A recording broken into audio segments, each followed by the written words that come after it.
Newspaper is an ocean. What to pick from newspaper to be able to use it for UPSC? Big question, isn't it? Well, what to pick from newspaper is a big task, but here's your answer. What you can do is, if you find any general article in the newspaper, what do you mean by general article? The article from where you cannot extract any major concept or trend or data or content for UPSC is a general article. For example, look at this article. This article talks about Modi-Macron call for humanitarian ceasefire for flow of aid to Gaza. But if you read the article and Google it, you'll find that literally you cannot pick anything which is very important, which you already don't know. Right, so these articles should be avoided. Second type of article which are very crucial are opinion and views based articles. This can be used in your mains answer writing, essay as well as interview. Example. So you can see that there is one article which was published on January 26th. It says the Middle East needs the UN, will Israel listen? It's an opinion based article which can be highly useful. Now there is one more example of opinion based article and why we should be careful about it. So for example, when demonetization happened, the world was divided into two parts. One said demonetization is really bad. For example, our Nobel laureate Dr. Amartya Sen, he did not support demonetization. But on the other hand, there are Nobel laureates who actually supported demonetization. For example, Dr. Muhammad Yunus. So when you read the article, you will be confused what opinion to pick. So what we should do when we read opinion-based article is we should create a balance, because UPSC might ask you to critically evaluate demonetization. In that you will have to write the opinion of both these gentlemen. So whenever we read opinion-based article, we have to be really careful about it.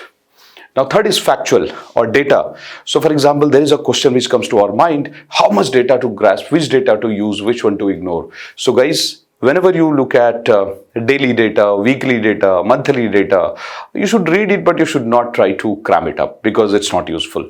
So what is the data that we should try to understand from the newspaper? Maybe quarterly data, half-yearly data, yearly data.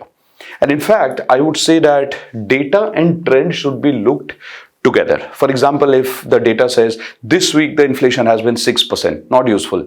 But if the data says that this week inflation has been 6%, but in last 12 months the inflation on an average has been 7%, that's important. So on an average figures, which tells you a particular trend for let's say 3 months or maybe half year or 1 year is important. So what to pick from data? The recent trends, and how do you capture recent trends? Looking at quarterly data, half-yearly data or yearly data, and long-term trend. For example, 2 years, 3 years or 5 years data. This is important. Now, there are other type of articles also in the newspaper like political articles. Avoid it. Which means directly you cannot apply it in the exam, but to generate opinion, important. Corporate data, for example, let's say company A merge with company B, directly not relevant, so we can skip it unless it is policy related issue. Sports and awards, we should pay attention to it. Another thing that we should pick from newspaper is economic survey and budget related articles that are published in the newspaper.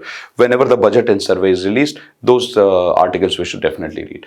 Now, there are two things which are very, very crucial. Whenever you find an article related to science, tech and environment, we should definitely look into it and try to read it. So these are the points that we should pick from newspaper generally.